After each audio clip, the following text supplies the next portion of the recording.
The Nile was quiet in the darkness.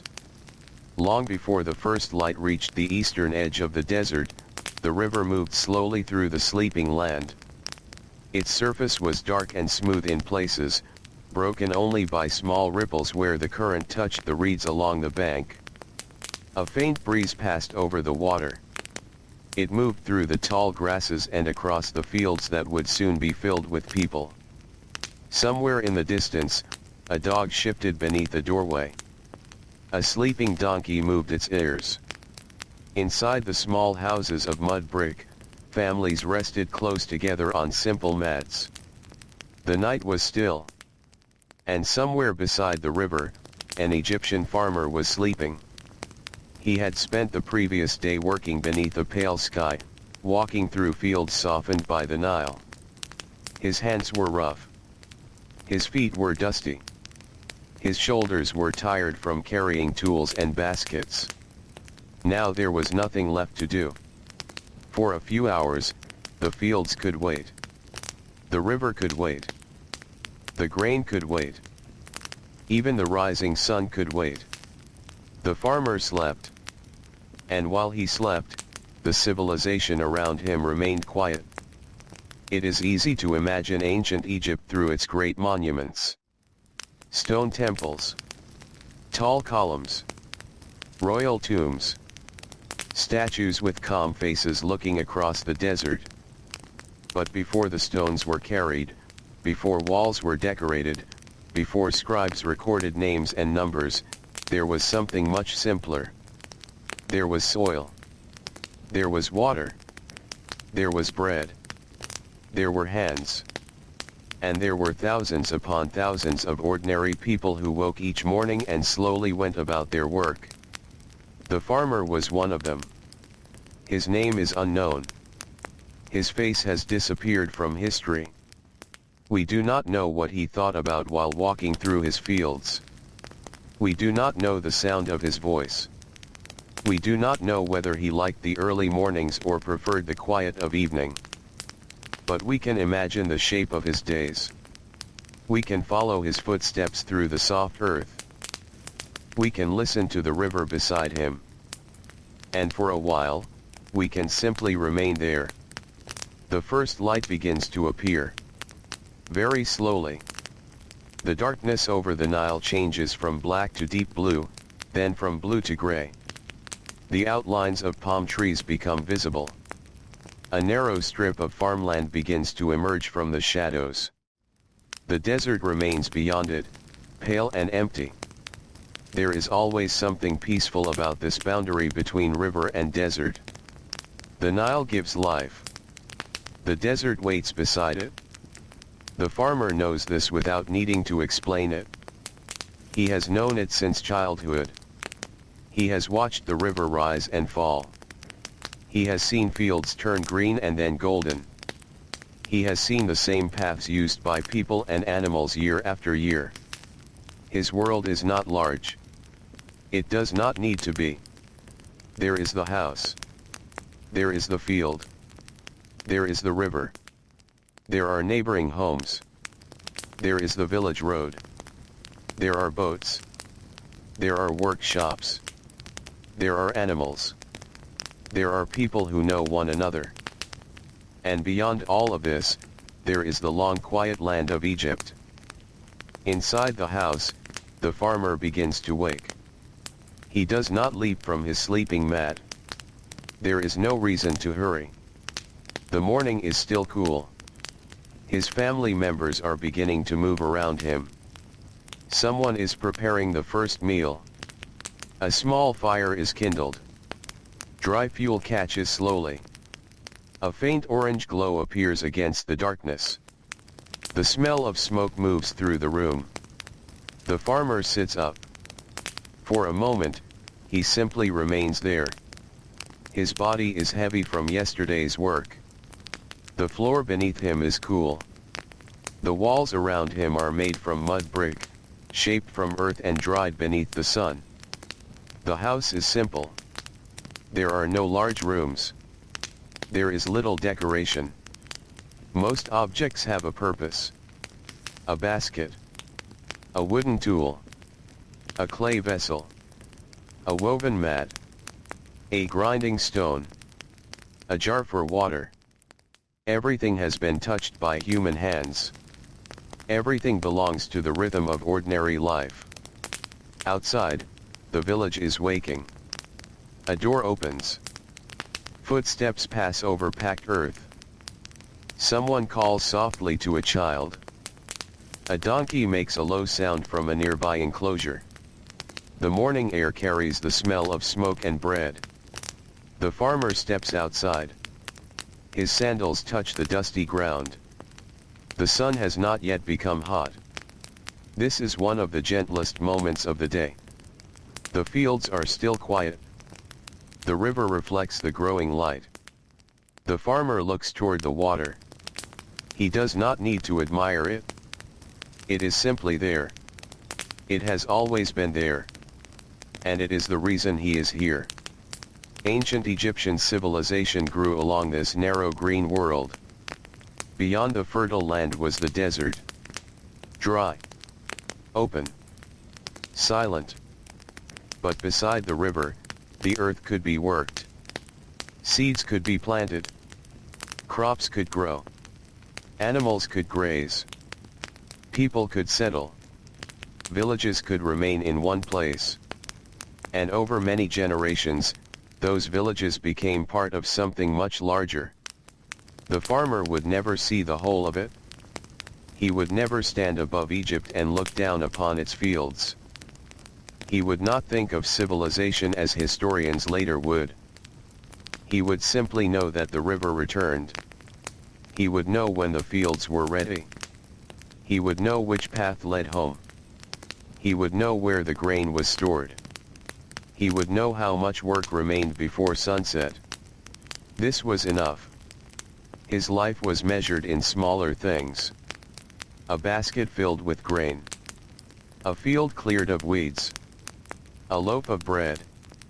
A jar of beer. A repaired wall. A boat moving slowly along the river. A child falling asleep beside the cooking fire. These were the things that made up the world. And slowly, that world became one of the most enduring civilizations in human history. Not because every person was powerful. Most were not. Not because every person was wealthy. Most were not. But because ordinary work continued. Day after day. Year after year. Generation after generation. The farmer walks toward the field. The path is familiar. His feet know where to go. The earth is soft near the cultivated land. Small plants rise from the soil. The morning light falls across the field in long, pale bands. He carries a simple wooden tool. There is no hurry. The work will take hours. Perhaps the first task is to inspect the field. Perhaps a section needs watering. Perhaps weeds have appeared. Perhaps the soil needs to be turned. The exact work changes with the season. But the rhythm remains. Bend. Lift. Walk. Pause.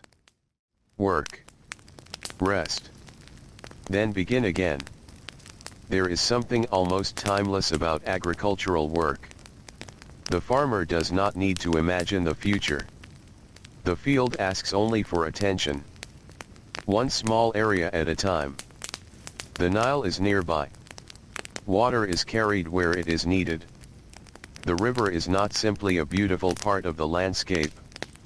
It is the center of everything. Its water supports the crops. Its channels shape the fields. Its boats carry goods. Its fish provide food.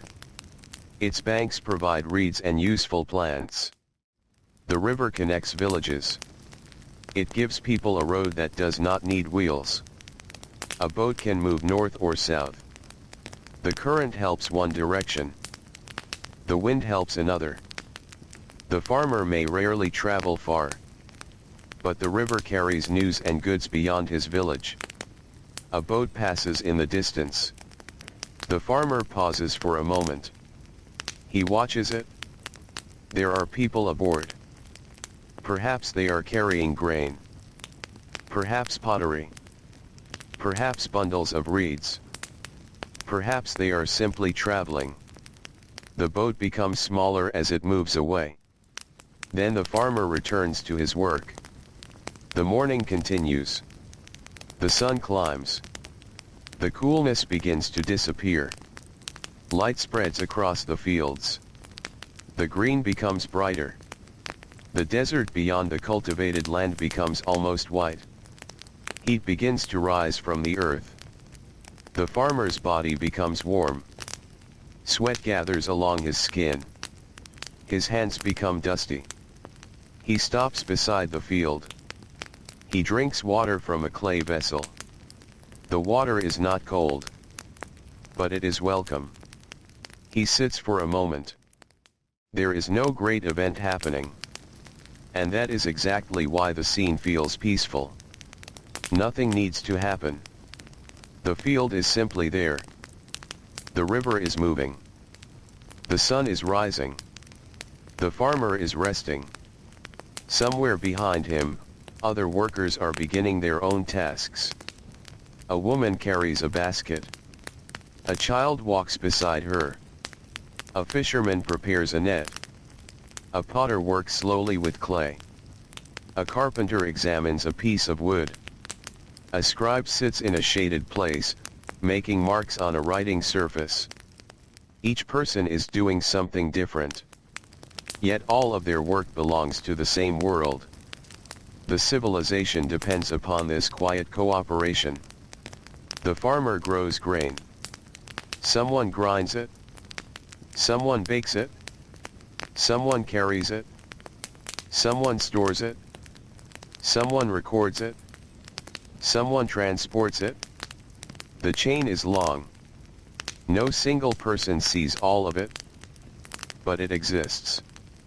And it repeats. This repetition is one of the quiet foundations of ancient Egypt. The farmer rises again. He returns to the field. There is still work to do. The day has only begun. As the sun climbs higher, the village becomes louder. Not loud in the way of a great city. There are no machines. No engines. No constant roar. Instead, there are many small sounds. A wooden tool striking earth. Water being poured into a vessel. A donkey stepping over dry ground. A child calling to another child. A bird moving through reeds. The creaking of a wooden cart. The soft slap of river water against a boat. The sounds come and go. Then disappear. Then return. The farmer works through them. By midday, the heat is strong. The air above the field seems almost still. The farmer finds shade whenever he can. A palm tree may provide a narrow patch of darkness. A wall may offer shelter from the sun. A woven covering may hang above a working space. People understand the heat. They live according to it. The hardest labor is often done during the cooler hours. The middle of the day is slower. Even animals become quiet. The farmer sits. His back rests against a wall. He closes his eyes. For a few minutes, he listens. The river is still moving. A faint wind touches the palm leaves. The village seems distant. His breathing becomes slow. There is dust on his arms. There is dirt beneath his fingernails. His clothing is simple and light. The fabric moves gently in the breeze. He has been working since morning.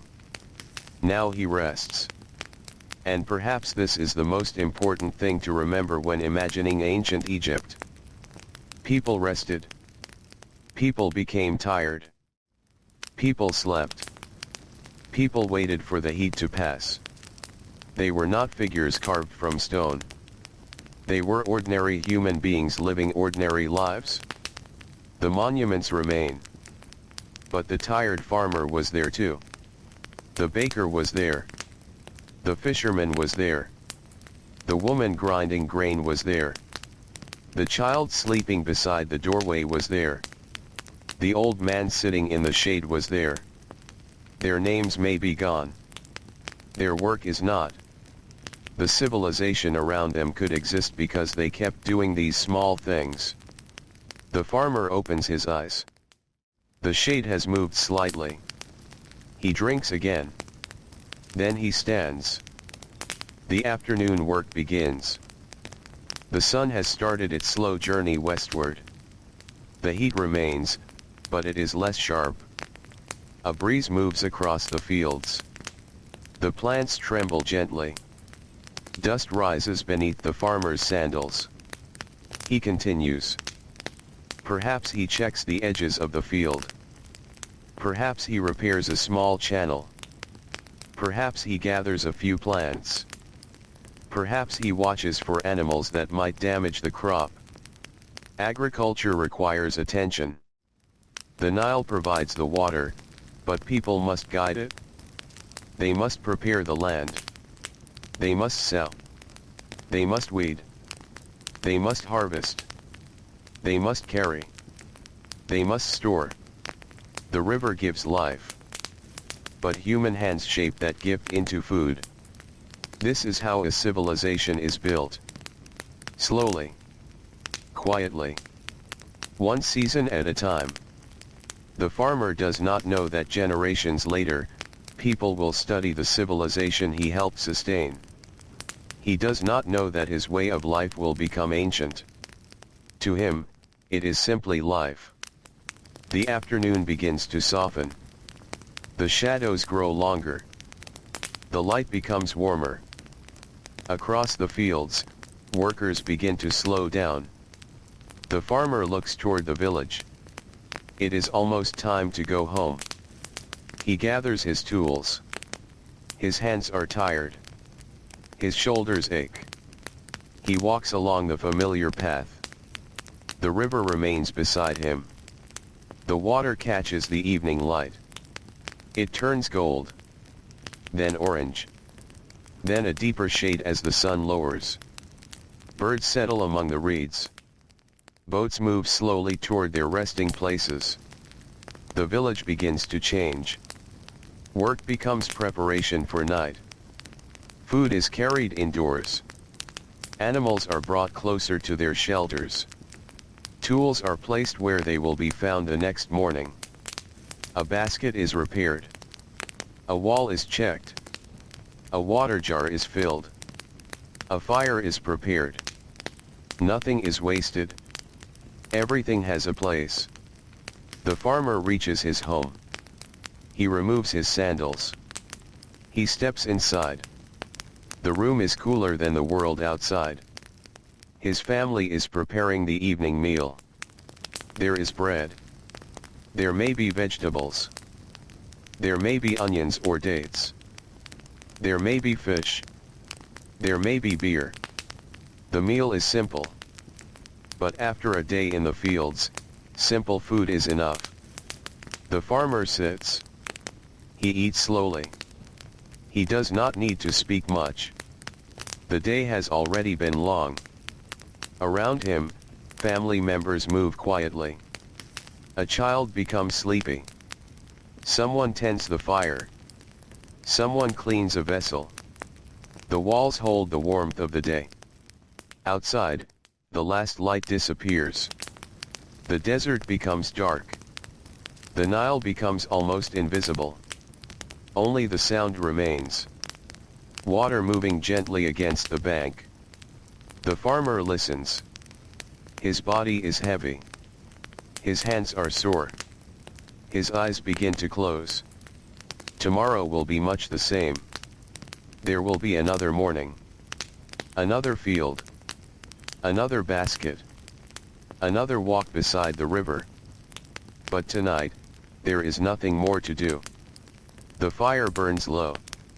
The room becomes quiet. The farmer lies down. The woven mat beneath him is firm. The air moves gently through the doorway. He hears distant footsteps. Then silence.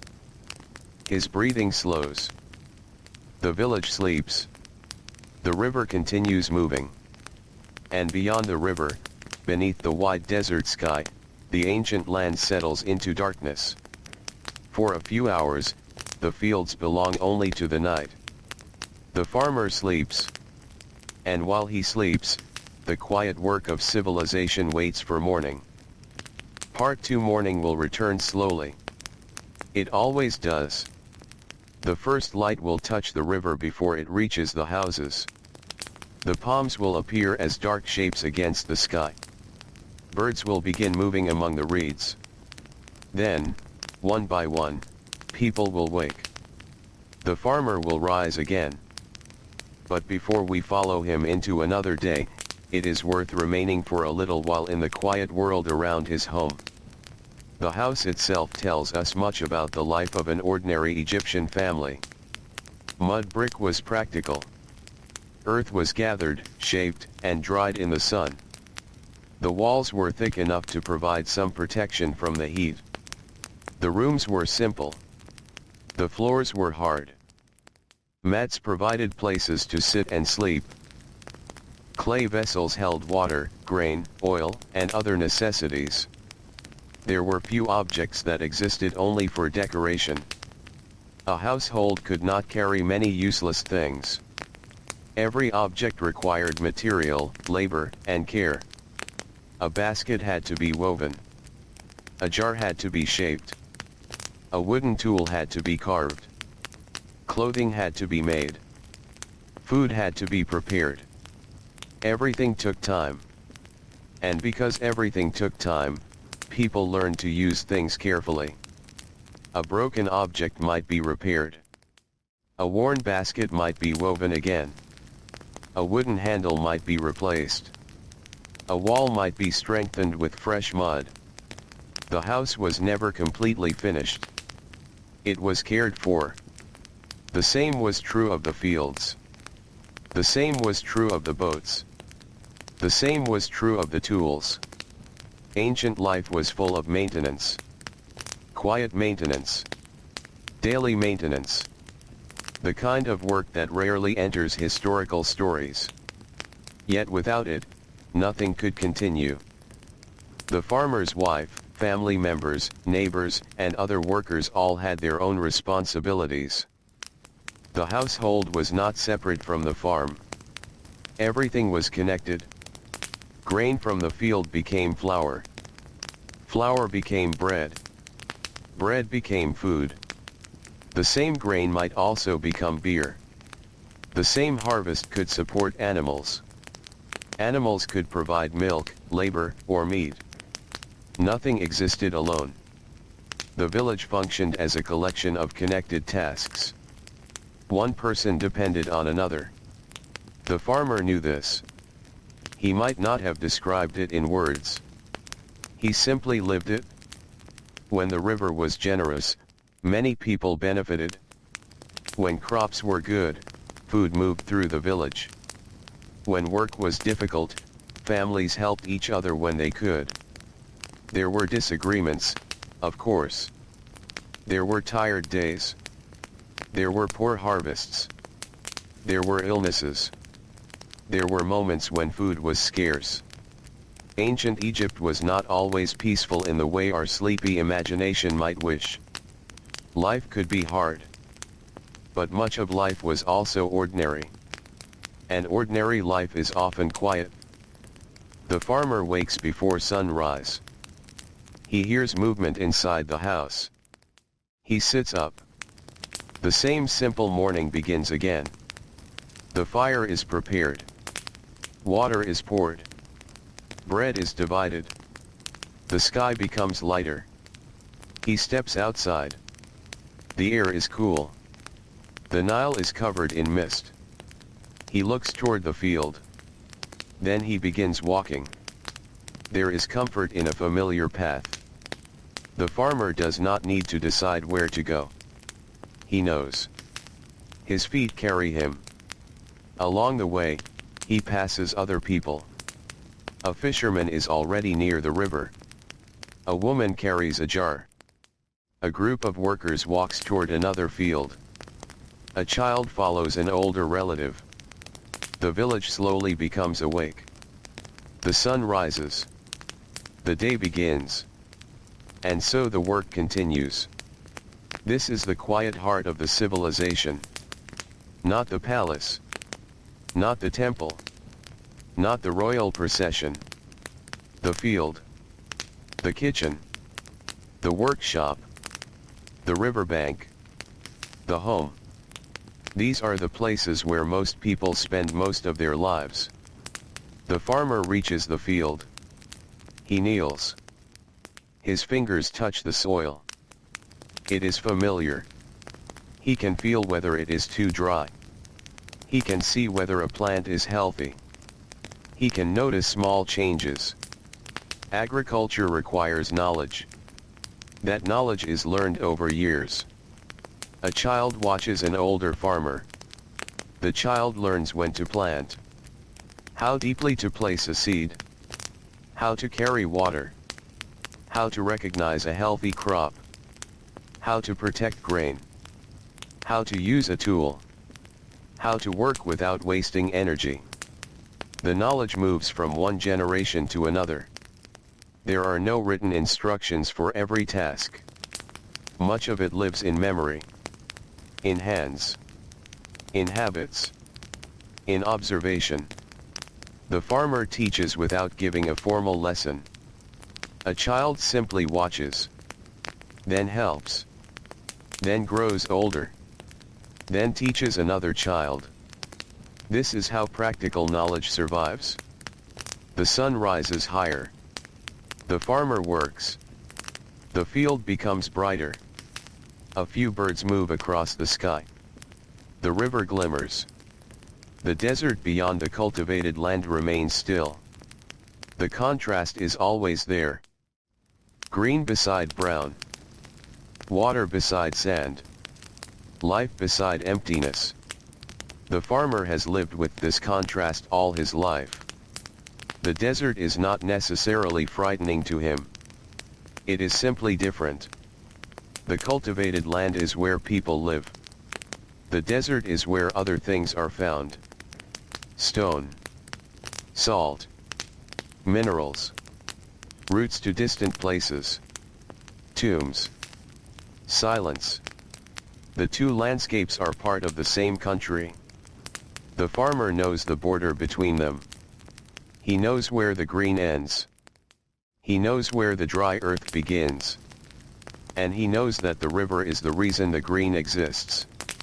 By late morning, the work becomes harder. The heat settles over the field.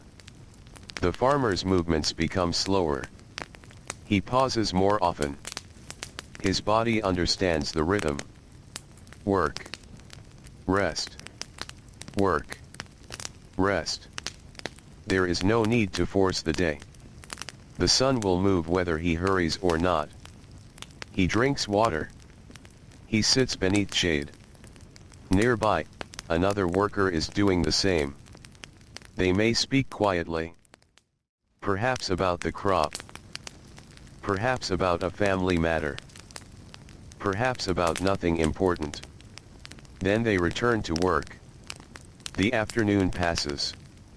The shadows begin to lengthen. The farmer finishes one task. Then another.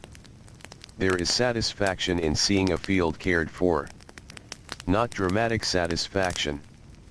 Just the quiet feeling that something has been done. Something useful. Something necessary. The civilization depends on thousands of such small accomplishments. A field prepared. A wall repaired. A boat loaded. A jar filled. A loaf baked. A tool sharpened. A record written. A net mended. A child taught. One task leads to another. One day leads to another. And gradually, over centuries, these routines form a society. The farmer returns home in the evening. The village smells of smoke and cooked food. Someone is baking. Someone is grinding grain. The sound of the grinding stone is slow and steady. Stone against grain. Round and round. The sound has no hurry. It is the sound of food becoming food. Inside another home, a lamp burns. The light is small. It does not illuminate the entire room. It creates a warm circle. Beyond it, shadows remain. A person sits close to the light. Perhaps a small task is being completed. A basket is repaired. Clothing is folded. A tool is examined. A child sleeps nearby. Night is not a time for endless activity. Darkness naturally limits work. Without bright artificial light, people depend on the sun. Morning is for work. Evening is for finishing. Night is for rest. The farmer lies down again. His body remembers the field. His hands are still tired. He closes his eyes. Outside, the Nile moves. The sound is soft. Almost like breathing. The village becomes still. And far away, beyond the fields, someone else is also sleeping. Perhaps a fisherman. Perhaps a potter. Perhaps a servant in a larger household. Perhaps a worker preparing to travel. Perhaps a scribe who has spent the day writing records. Their lives are different. But night belongs to all of them. For a few hours, social differences become less visible. The rich sleep. The poor sleep. The farmer sleeps. The worker sleeps. The river continues. The stars remain above the desert. And the ancient world becomes quiet again. In the morning, the work will return. But for now, there is only darkness. Only cool air. Only the distant sound of water. Only the slow breathing of sleeping people. And somewhere beside the Nile, an ordinary farmer rests beneath a simple roof, unaware that the small work of his life is part of something that will last far beyond his own lifetime. Part 3. The Nile did more than water the fields. It shaped the entire rhythm of Egyptian life. The farmer understood the river in ways that were practical and familiar. He knew its banks. He knew where the soil was soft. He knew where boats could rest. He knew where reeds grew thickly. He knew where fish could be found. He knew the paths that followed the water. The river was not distant from daily life. It was beside the house. Beside the field. Beside the village. It was part of every ordinary morning. A fisherman might leave before sunrise. He would push a small boat into the dark water. The oar would enter the river. Pull. Lift. Enter again. The motion would repeat. There might be no conversation. Only the quiet sound of wood touching water. A net would be prepared. A basket would be placed nearby. The fisherman would wait. This was another kind of labor. Less connected to the soil, but equally dependent upon nature. The farmer and fisherman lived in the same landscape. They simply listened to different parts of it. One watched the earth. The other watched the water. Both depended upon the Nile. The river also carried goods. A village might receive things that could not be produced nearby. Stone. Wood. Pottery. Food. Cloth. Oil. Tools. People traveled along the river. Merchants traveled. Workers traveled. Officials traveled. Boats moved slowly beneath the sun. The farmer might watch them pass. Sometimes a boat would stop. Goods would be unloaded. People would talk. Then the boat would continue. For the farmer, the outside world arrived in small pieces. He did not need to travel far to know that other places existed. The river brought them to him.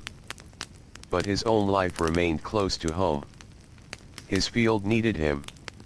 His family needed him. The seasons needed him.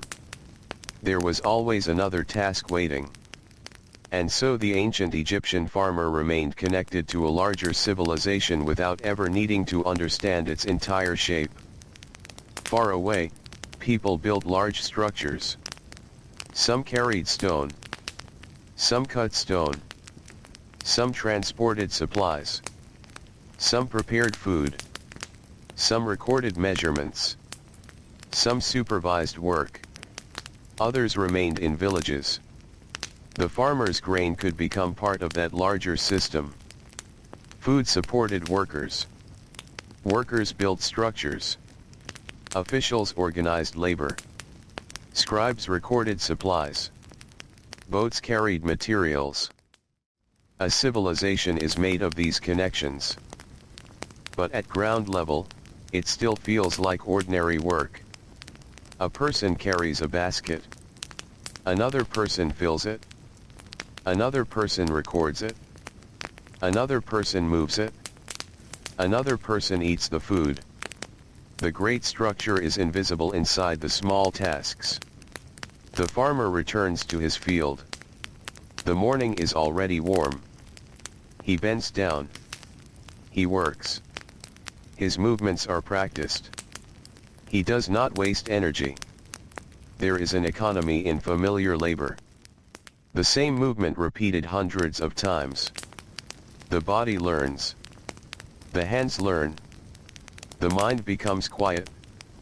This may be one reason agricultural work can feel almost meditative. The task is simple. The repetition is steady. The surroundings change slowly. The sun moves. The shadow moves. The field remains. A bird crosses the sky. The farmer keeps working. At noon, he rests. His back touches the wall. His eyes close. The sound of the river is faint. He can hear someone nearby pouring water. A donkey moves its feet. A few voices rise and fall. Then the heat becomes quiet again. The farmer breathes. He does not think about monuments. He does not think about history. He thinks about getting through the afternoon. This is enough.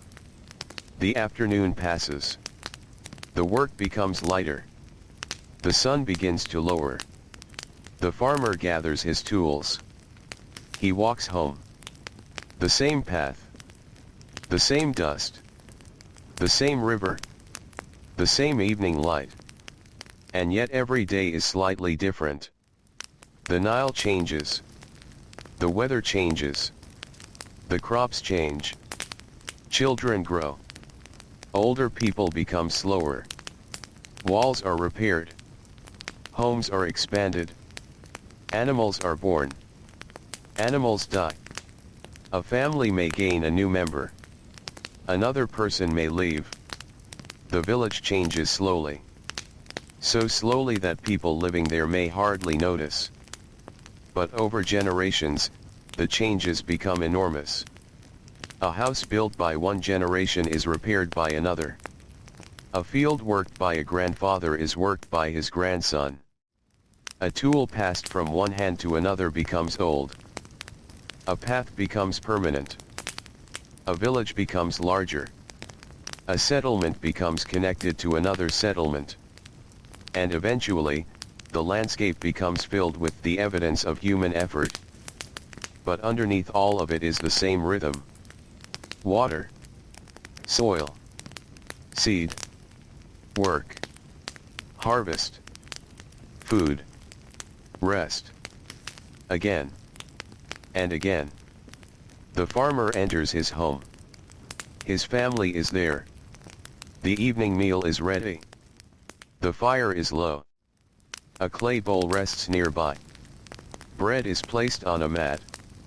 The farmer eats. He does not eat quickly. There is no need. The day's labor has ended. Outside, the sky darkens. The first stars appear. The desert cools. The Nile reflects almost nothing now. It becomes a dark ribbon through the land. A few lights can be seen from nearby houses. Small points of warmth. The farmer listens. Someone is speaking quietly. A child is being told to lie down. A door closes. A donkey settles. Then silence. The farmer lies on his mat. His body is tired in a deep and ordinary way. His muscles ache. His hands feel heavy. His feet are dusty. He has no reason to resist sleep. The darkness is familiar. The house is familiar. The sounds are familiar. He closes his eyes. And once again, the ancient village sleeps. Beyond the house, the fields wait beneath the stars. The grain stands quietly. The river moves. The palms move slightly in the night breeze. The desert remains still. Nothing needs to happen. Morning will come when it comes. And when it does, another day will begin. Not with a great event, but with a small fire. A piece of bread. A pair of sandals. A wooden tool. And a farmer stepping quietly toward the fields. The morning comes gently over the Nile. There is no sudden change. The darkness simply becomes lighter. The stars disappear one by one, and the eastern sky takes on a pale color. The river is still cool from the night. A thin mist rests close to the water, and the reeds move softly in the early breeze. Inside the mud brick houses, people begin to wake. A sleeping child turns beneath a simple covering. Someone reaches toward the remains of a small fire. A few dry pieces of fuel are placed together. A spark appears. Then a tiny flame. The first smoke rises slowly toward the roof. The farmer opens his eyes. For a moment he stays still.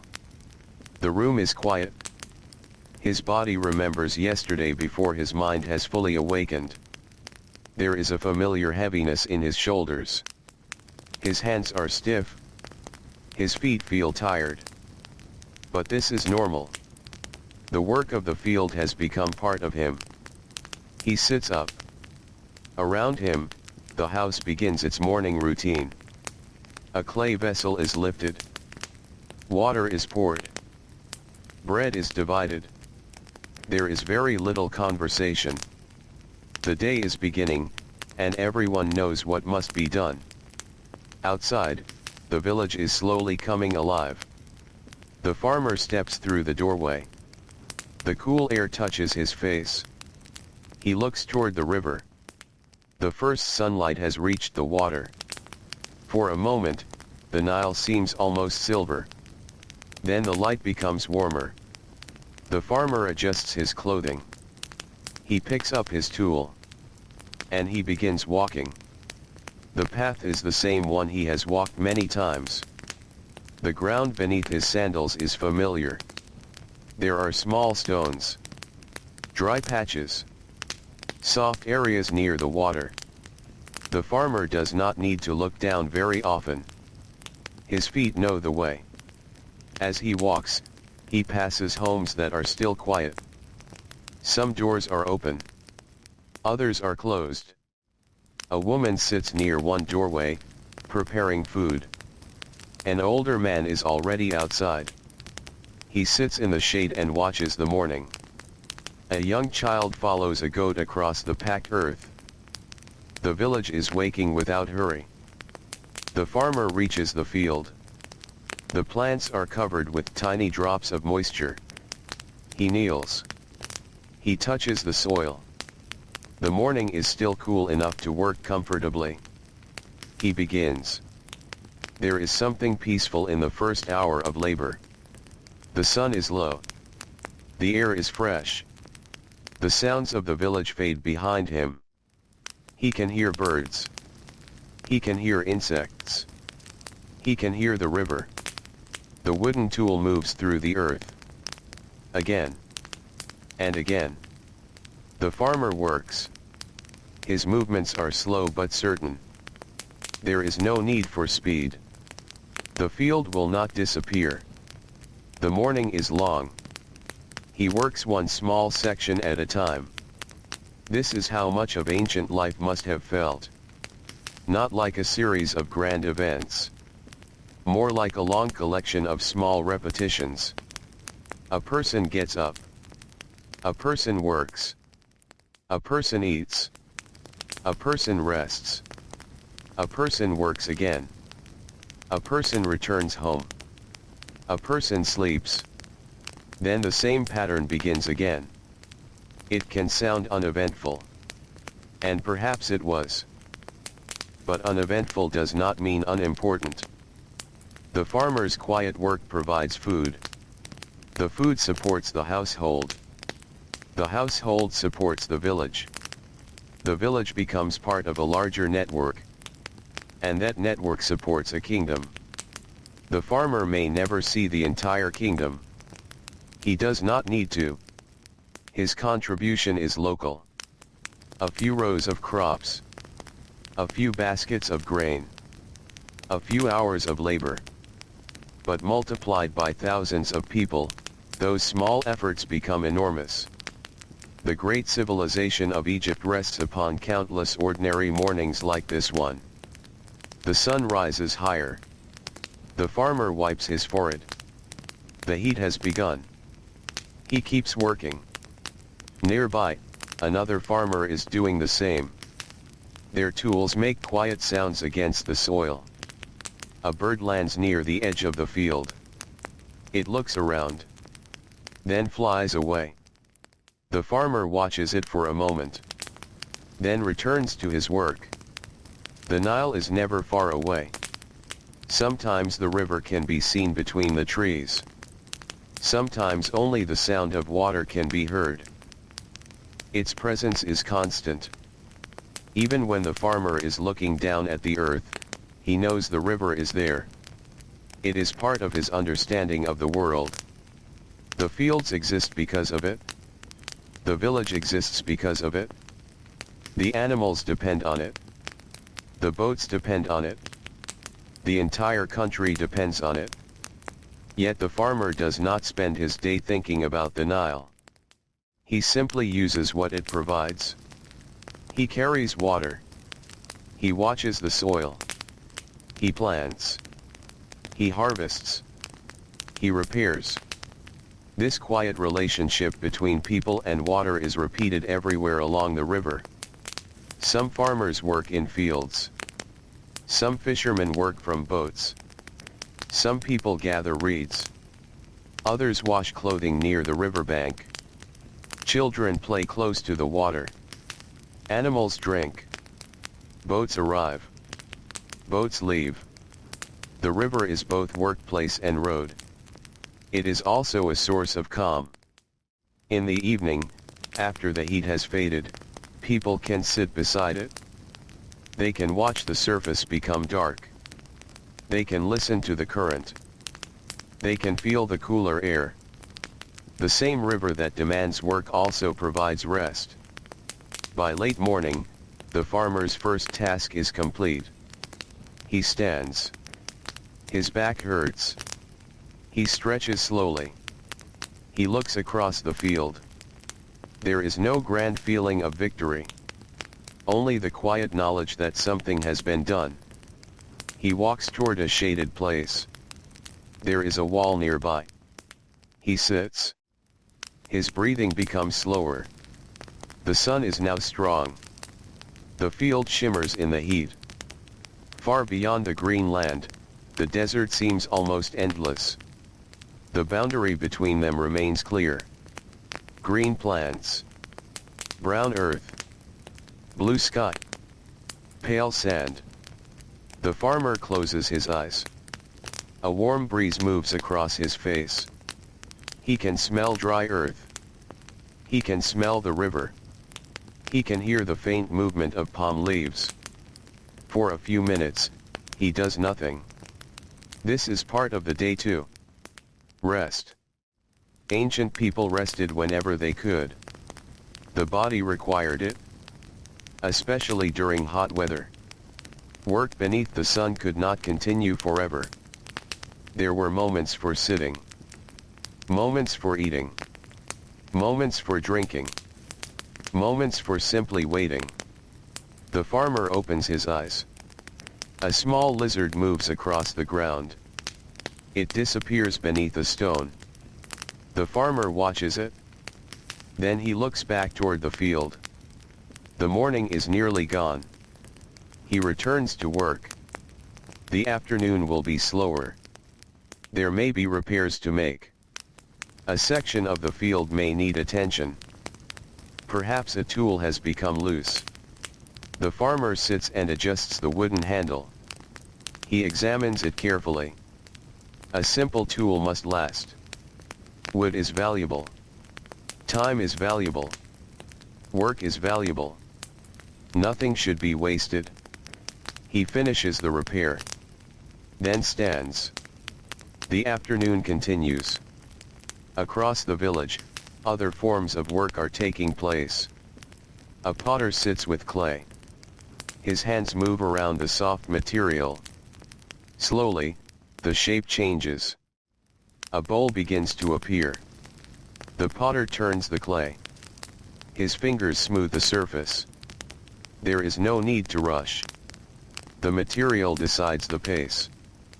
Nearby, another worker carries a basket. A carpenter works with wood. A fisherman repairs a net. A woman prepares grain. A scribe sits with writing materials. Each person works within a different rhythm. The scribe's work is especially quiet. He does not lift heavy objects. He does not walk through fields. His labor is carried out with careful marks. He records quantities, names, deliveries, measures, perhaps taxes, perhaps supplies, perhaps lists of workers. To the farmer, these marks may seem distant from the physical work of the field, but they are connected. A harvest must be counted. Grain must be measured. Goods must be stored. People must know what is available. A civilization requires memory. The scribe helps create that memory. The farmer creates food. The scribe creates records. The fisherman creates another source of food. The potter creates vessels. The carpenter creates tools. The builder creates walls. Each person adds something.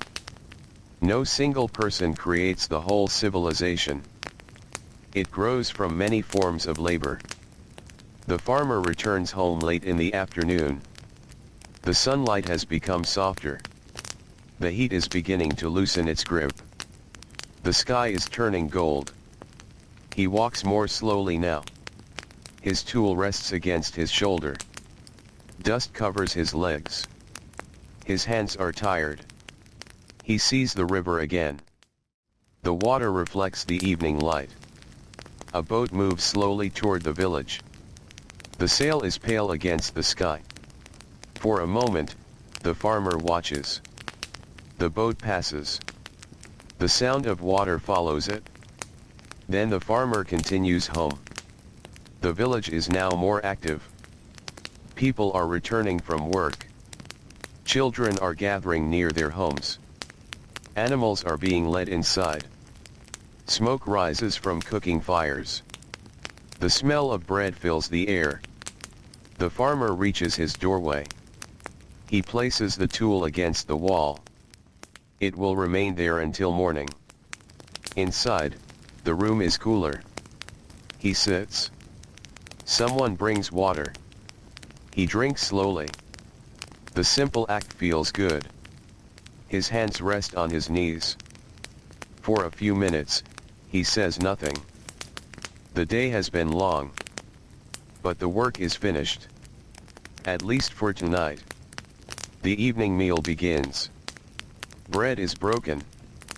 Food is shared. The farmer eats. His family sits close together. The light from the fire moves gently across the walls. The room is warm. Outside, the sky grows darker. The sounds of the village become softer. Soon there will be little reason to remain awake. The farmer knows this. Night belongs to rest. He finishes eating. Someone clears the vessels. A child lies down. The fire becomes smaller. The farmer steps outside one last time. The night air is cooler. He looks toward the river. The Nile is almost invisible. Only a faint reflection of the sky remains. The farmer stands quietly. Perhaps he thinks about tomorrow. Perhaps he thinks about nothing at all. There is a calmness in simply standing beneath the night. Above him, the stars are bright. There are many of them. The desert air is dry. The village behind him is quiet. He hears a few distant voices. Then they fade. He returns inside. The mat waits for him. He lies down. His body settles into the familiar shape of rest. His breathing becomes slower. The house is dark. The river moves beyond the walls. And while the farmer sleeps, the work of the civilization continues in other places. A fisherman is finishing his day. A baker is cleaning his tools. A potter is covering his remaining clay. A scribe is putting away his writing materials. A worker is returning from a distant building site. A woman is checking the last embers of the cooking fire. A child is sleeping beside her. Everyone has done enough for today. The land becomes quiet. The river remains awake. It moves beneath the moon.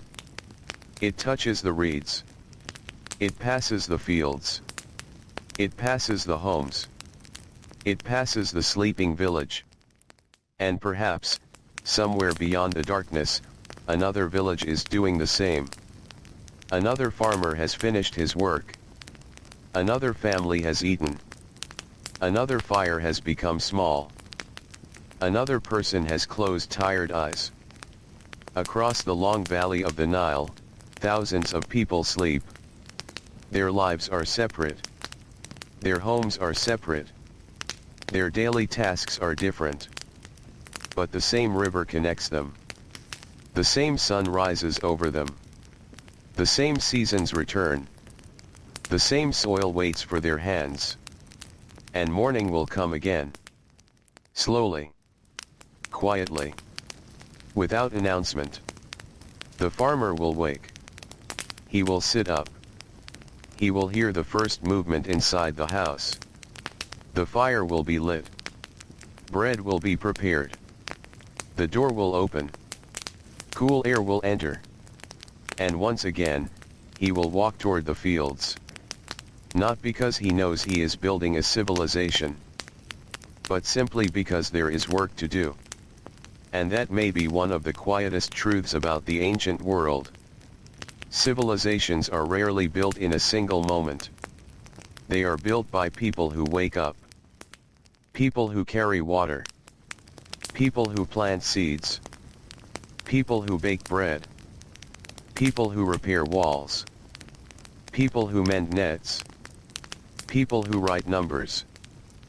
People who carry baskets. People who sweep floors. People who care for children. People who grow old. People who rest. And then wake again. The farmer does not need to know where his day's work will eventually lead. He only needs to place one foot in front of the other. The path is familiar. The river is nearby. The morning is waiting. And beneath the wide Egyptian sky, another quiet day is slowly preparing to begin. The next morning begins with the smell of warm bread. It is still dark outside. Inside the house, someone has been awake for a little while, tending the small fire and preparing the first food of the day. The flame is weak. It gives just enough light to reveal the shapes of familiar objects. A clay jar. A basket. A wooden bowl. A folded piece of cloth. A grinding stone. The room is quiet. The farmer is still lying on his mat. For a few moments, he listens to the soft movements around him. Then he sits up. Another morning. Another day beside the Nile. He rubs his hands together. The cool air has made them stiff. He reaches for his sandals. They are where he left them. He slips them onto his feet. Outside, the darkness is beginning to change. The horizon is no longer completely black. A faint gray line has appeared. The farmer steps outside. The air is cool enough to make the morning pleasant. He breathes deeply. The smell of smoke drifts through the village. Somewhere nearby, a donkey makes a quiet sound. Then another. A bird calls from the direction of the river. The farmer walks toward the fields. He does not feel rushed. There is a long day ahead. The road is familiar. He passes the same walls. The same doorways. The same small patches of ground. He passes a house where a woman is sweeping the entrance. Dust gathers at the edge of the road. She moves it aside with a simple broom. The work is small. But the entrance is clean. Another person carries a water jar. The jar rests against the body, supported carefully by one arm. A child walks behind. The village is waking through small movements. Nothing dramatic. Nothing unusual. Just another morning. The farmer reaches the field. The sky has become lighter. The Nile is visible now. It lies beside the cultivated land like a long, quiet path. The farmer looks over the crops. He notices a few places that need attention. He begins. His hands move through the plants. He bends. He straightens. He walks. He bends again.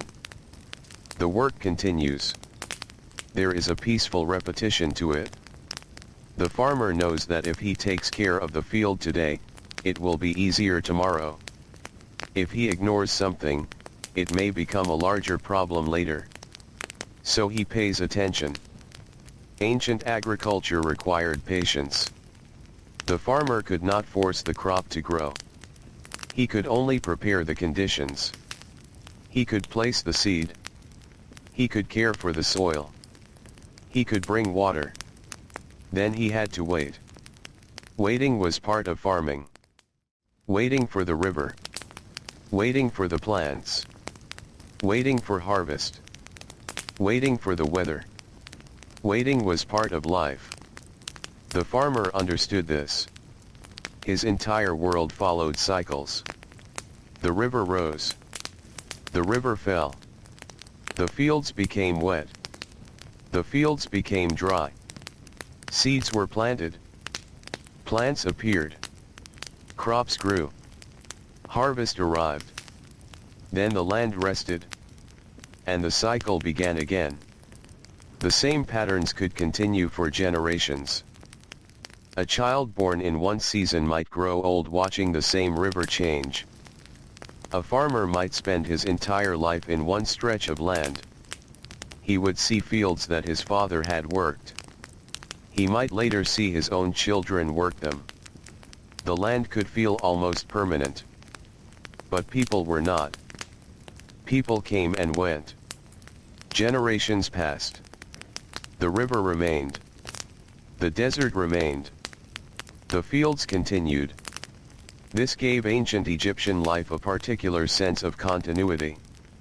A person could feel connected to those who had worked the same soil before them. Not through written history. Through habit. Through land.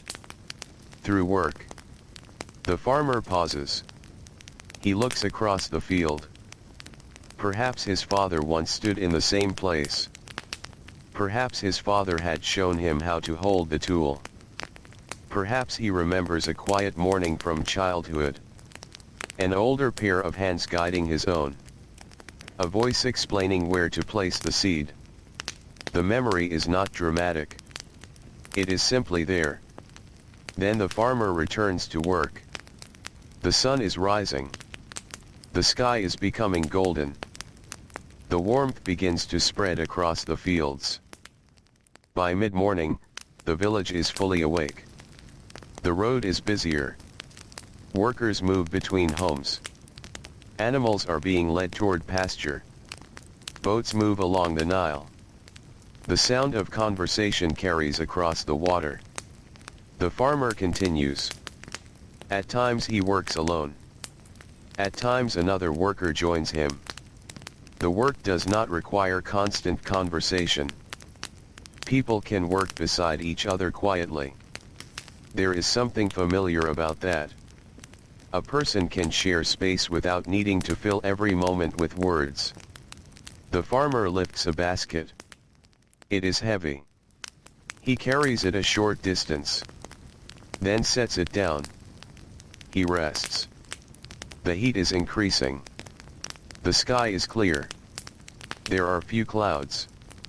The desert air feels dry. The farmer wipes his face. His clothing is damp with sweat. He finds shade. A palm tree stands nearby. Its leaves move gently above him. He sits beneath it. The ground is warm. The shadow is narrow. Still, it helps. He drinks water. The vessel is passed from hand to hand. He takes a slow drink. Then rests it beside him. For several minutes, he watches the river. A small boat is drifting with the current. The sail is lowered. 2 people are aboard. They are moving slowly. The farmer watches until the boat disappears behind the trees. Then he looks toward the sky. The sun is high. The day is only halfway finished. He returns to the field.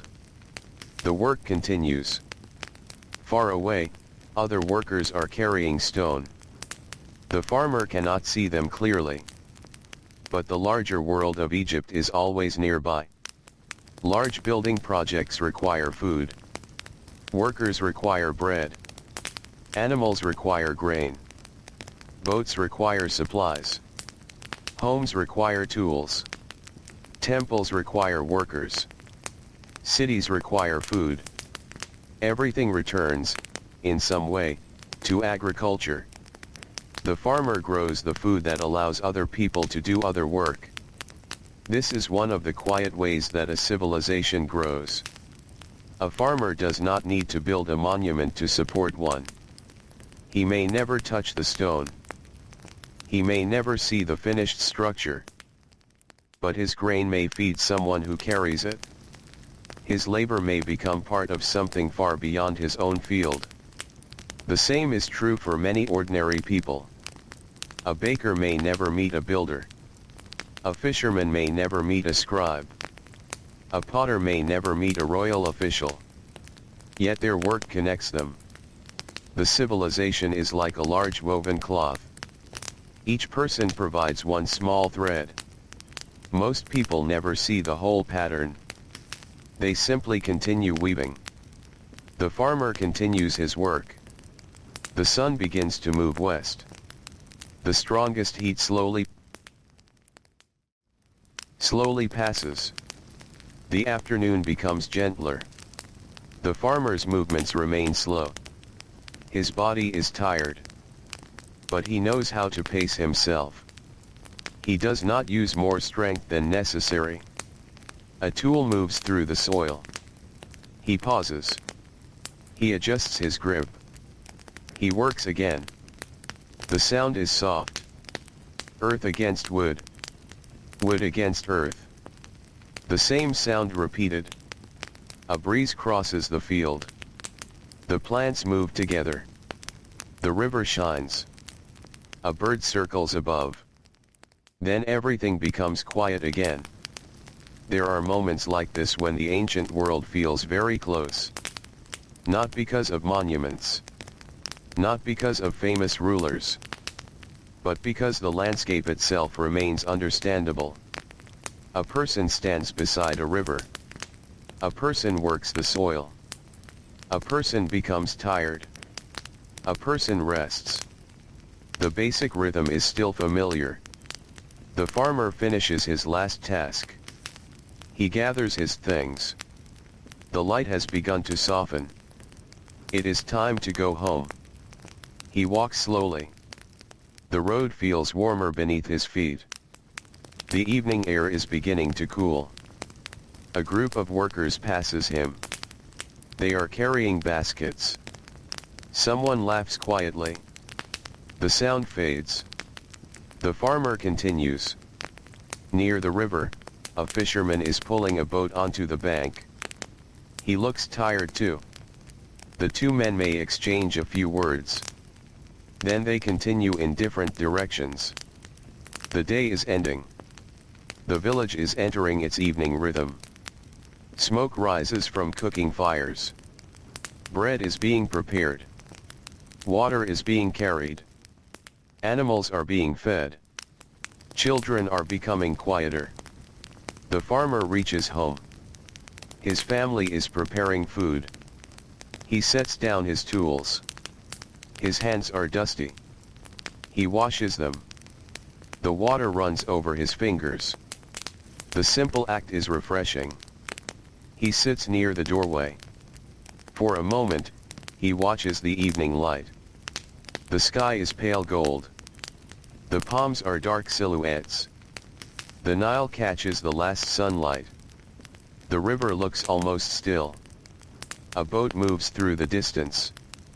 Then the sun disappears. The colors fade. The desert becomes gray.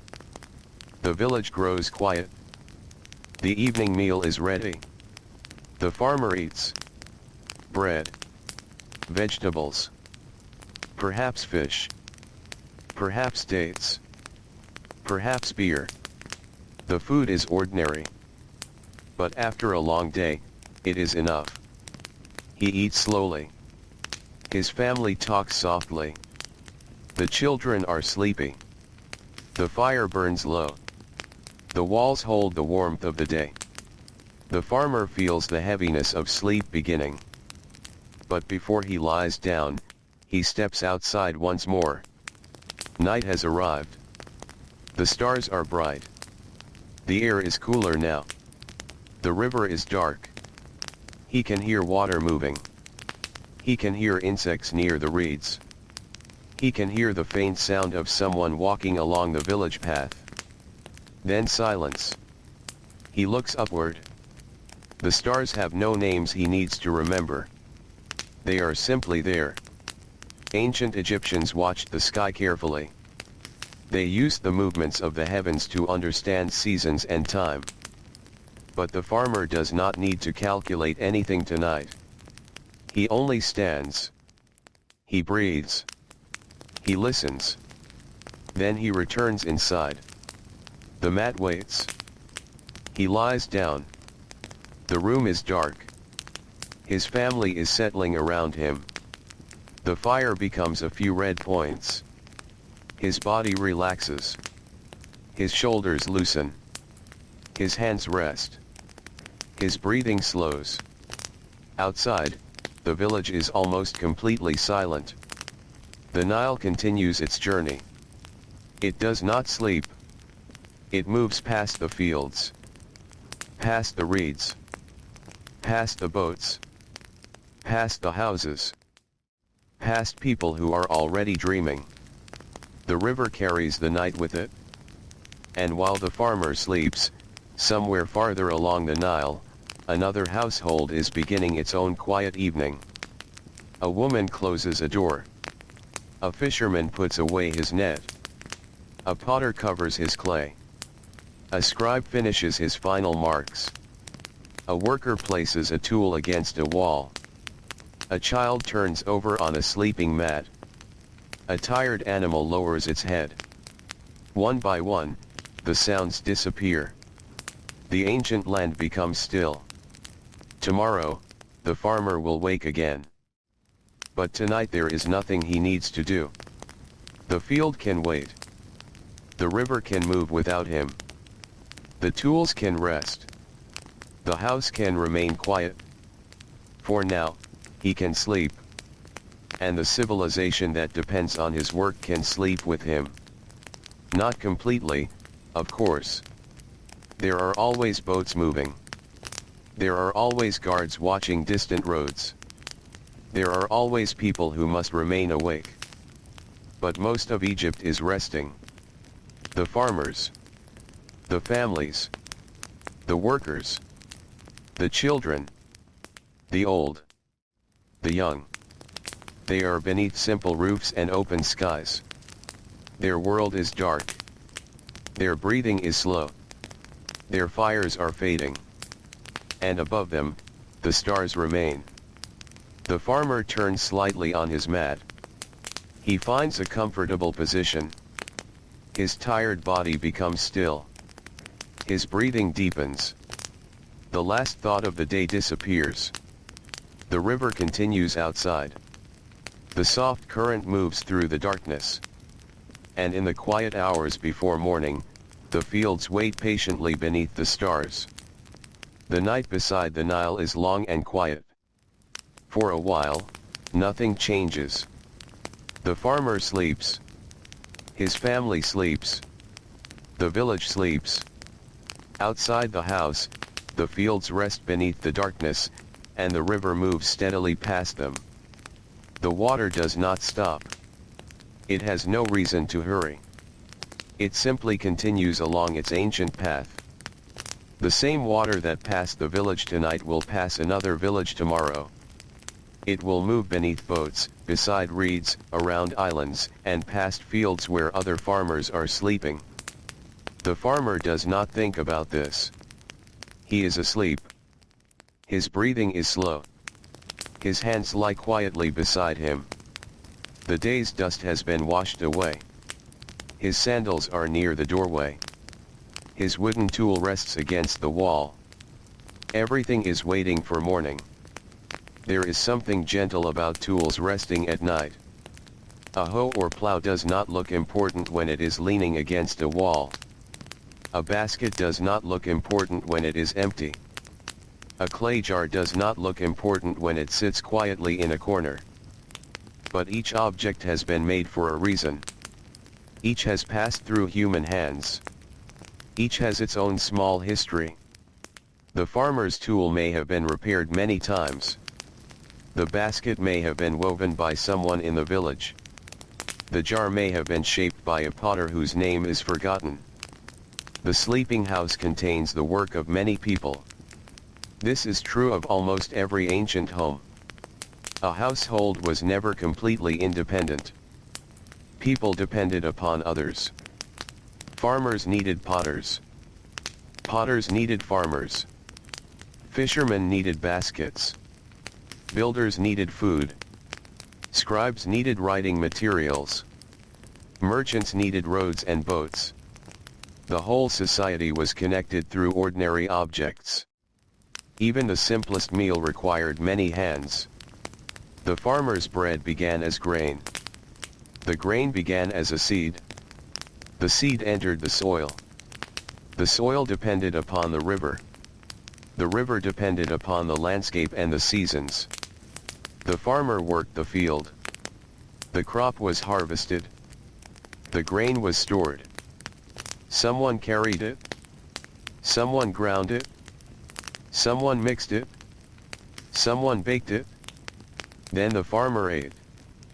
So when he breaks a piece of bread at the evening meal, he is holding the result of a long chain of work. He does not need to think about the chain. He simply eats. That is how most systems become invisible. When they work well, people notice only the result. The farmer sees bread. The civilization sees food. The river sees only water moving toward the sea. Night continues. Then, slowly, the eastern horizon begins to change. It is still dark in the village. But far away, a faint gray line appears. The farmer's sleeping body begins to stir.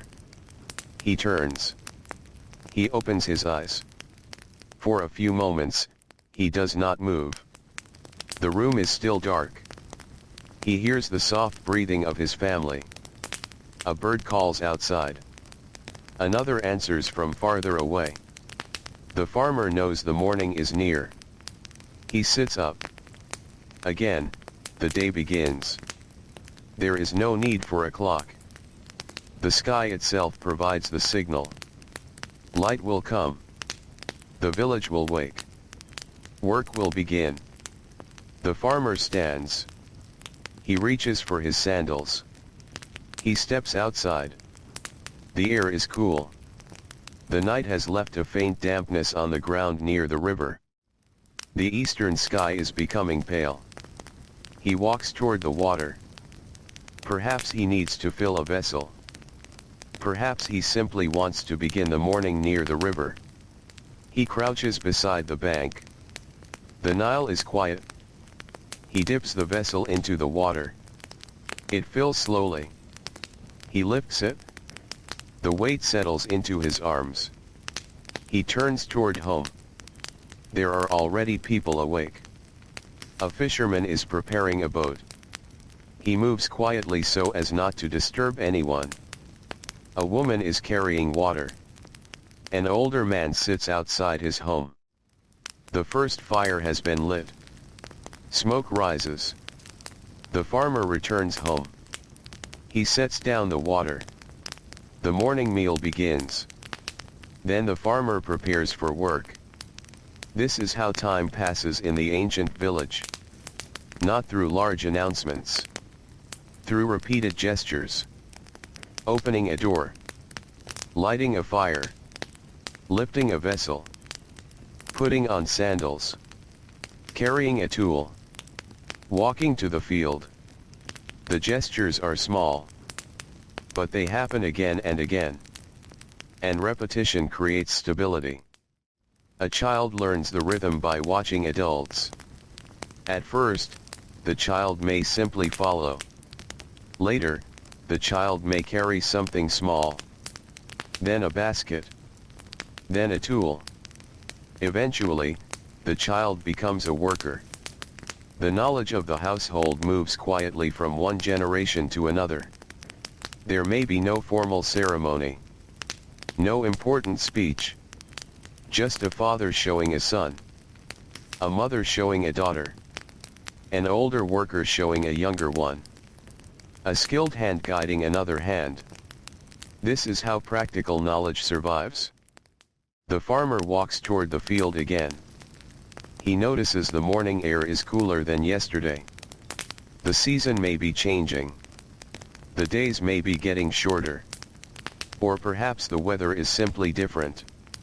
Ancient farmers watched such changes carefully. They had to. The sky mattered. The river mattered. The soil mattered. A small change in weather could affect work. A delayed flood could matter. A strong wind could matter. Too much water could cause problems. Too little water could cause problems. Farming was never completely predictable. The farmer could prepare. He could observe. He could work carefully. But nature always remained larger than him. This gave agricultural life a certain humility. A person could work hard and still have to wait. The farmer knows this. He begins his work. The soil is cool beneath his hands. The sun is still low. The shadows are long. The field is quiet. He works. A few workers nearby speak softly. Their voices rise and fall.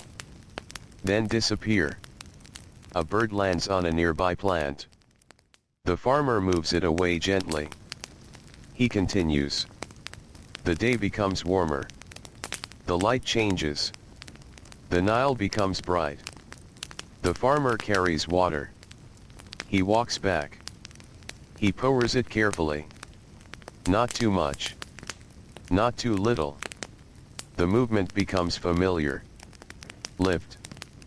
Carry. Pour. Return. Again. The field slowly receives what it needs. This kind of labor can take hours. There is no shortcut. There is only repetition. And perhaps that is why the farmer's life is so closely connected to patience. He must wait for seeds. He must wait for crops. He must wait for the river. He must wait for harvest. He must wait for the right time to begin. He must wait for the right time to stop. Even meals require waiting. Bread takes time. Beer takes time. Pottery takes time. Buildings take time. Everything in the ancient world moves at the speed of hands. There are no instant results. If a wall needs to be built, someone carries the material. If a basket needs to be made, someone sits and weaves. If grain needs to become flour, someone grinds it. If flour needs to become bread, someone prepares it. The civilization moves because people are willing to spend hours doing simple things. The farmer rests beneath a tree. The heat has become strong. He looks toward the village. From this distance, the homes seem small. The roofs are flat. The walls are pale. Smoke rises from several places. Beyond the houses, the river glitters. Beyond the river, more fields. Beyond them, desert. The view is simple. But it contains nearly everything he needs to know. Home. Food. Water. Work. Family. The farmer drinks. His eyes close for a moment. He listens to the wind. The palm leaves move overhead. The sound is soft. He feels tired. But not unhappy. Tiredness is simply part of his life. The body works. The body rests. Then it works again. He opens his eyes. The sun has moved slightly. It is time to return. He stands. The afternoon work begins. This time, the farmer works closer to the edge of the field. The earth there is drier. He checks it carefully. He removes small weeds. He repairs a damaged section. He carries away loose stones. Every small task matters. A field is never finished. There is always something to do. Perhaps that is why the farmer's days feel so full without containing many separate events. The work itself fills the day. Morning work becomes midday work. Midday becomes afternoon. Afternoon becomes evening. The sun becomes low. The farmer looks toward the village. He knows it is time. He gathers his tools. He walks home. The road is warm. The shadows are long. The village smells of cooking food. A woman is baking bread. Someone nearby is preparing fish. A child is carrying a small basket. A donkey stands beside a wall. Everything has entered the evening rhythm. The farmer reaches his house. He sets down his tools. He washes his hands. Then he sits. The meal is simple. He eats. The family eats. Someone tells a small story from the day. Someone asks about the field. The farmer answers. There is no need for a long conversation. Everyone is tired. After the meal, the family remains near the fire. The light is warm. The walls glow softly. Outside, darkness spreads across the village. The farmer watches the fire. A small piece of wood shifts. A spark rises. Then disappears. The child nearby is becoming sleepy. An adult gently moves the child toward the sleeping place. The room becomes quieter. The farmer feels the same heaviness returning to his body. He steps outside. The air is cool. The moon is above the river. Its reflection trembles on the water. The farmer stands beside the doorway. He looks across the dark landscape. There is very little to see. But he knows what is there. The fields. The river. The village. The desert. The paths. The boats. The homes. All of them hidden by darkness. He hears the river. It is steady. He hears an insect. Then a bird. Then nothing. He returns inside. He lies down. The mat is familiar. The room is dark. His family is sleeping. He closes his eyes. The day disappears. The field disappears. The village disappears. Only the river remains. Moving. Always moving. The farmer sleeps. And perhaps, as he sleeps, the civilization around him seems almost invisible. No monuments are being built in his home. No royal ceremony is taking place. No great army is passing through his village. There is only sleep. Yet beneath that quiet surface, the whole society continues to depend upon people like him. His work feeds households. His harvest supports markets. His grain can travel by boat. His labor contributes to taxes and stores. His children will learn his work. Their children may learn it too. The civilization survives because the ordinary pattern survives. Wake. Work. Eat.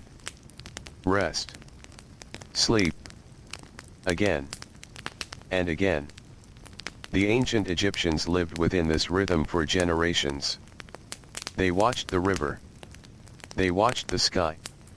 They watched the fields. They watched their children grow. They watched their parents grow old. They repaired the same walls. They walked the same paths. They used the same river. Their lives were temporary. The landscape seemed permanent. But even the landscape changed slowly. The river shifted. The fields changed. Villages expanded. Villages disappeared. New houses were built over old foundations. Old tools were buried beneath the soil. Broken pottery became part of the earth. A person could walk across a place without knowing how many lives had already passed there. The farmer sleeps above layers of earlier lives. Perhaps beneath his home are traces of older homes. Beneath the field are broken pieces of pottery. Beneath the road are footprints that disappeared long ago. Every generation leaves something behind. Most of it is quiet. Most of it is buried. Most of it is forgotten. But the work continues. The farmer turns slightly in his sleep. The night deepens. The stars move across the sky. The Nile continues its slow journey. And somewhere in the distance, another person wakes for a moment, checks a fire, then lies down again. The village remains still. The fields remain dark. The desert waits. There is nothing more to do tonight. Morning can come later. For now, the farmer sleeps beneath the simple roof of his home. His tools rest beside him. His family sleeps nearby. The river moves beyond the walls.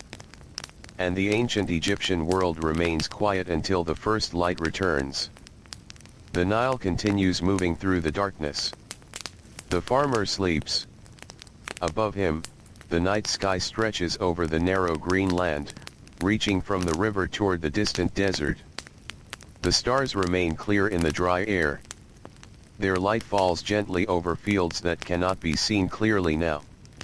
There is no work in the darkness. The tools are still. The baskets are empty. The boats rest near the riverbank. The animals are quiet. The houses are closed.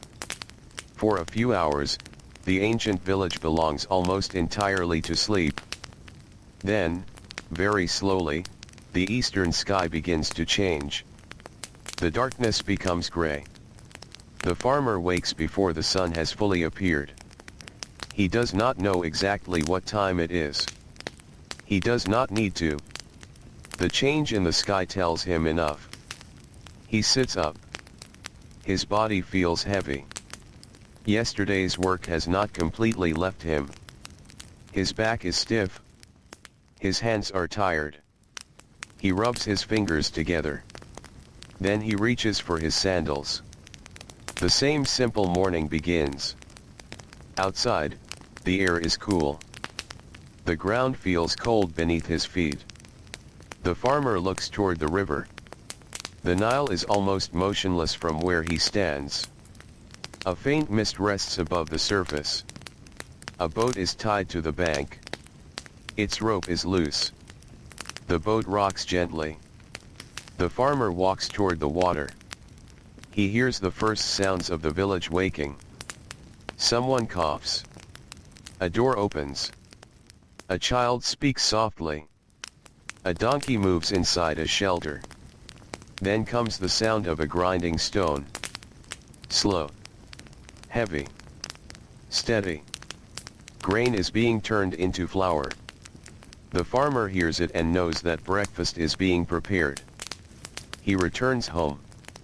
The fire is already burning. A small loaf of bread is warmed. The farmer eats. He drinks. Then he prepares for the field. The morning is cool. It will not remain cool for long. He knows this. He leaves early. The path leads through the village. He sees people already beginning their work. A fisherman carries a net toward the river. A woman sits beside a doorway with a basket. A young worker carries a wooden tool. A group of people moves toward the fields. Everyone has somewhere to go. Everyone has something to do. The farmer continues walking. The village slowly disappears behind him. The cultivated land opens before him. Green fields spread beside the river. Beyond them, the desert begins. The contrast is almost peaceful. The green land is narrow. The desert is wide. The farmer does not question why his world is shaped this way. He simply knows that the green is valuable. He kneels. He touches the earth. Then he begins. His first task is small.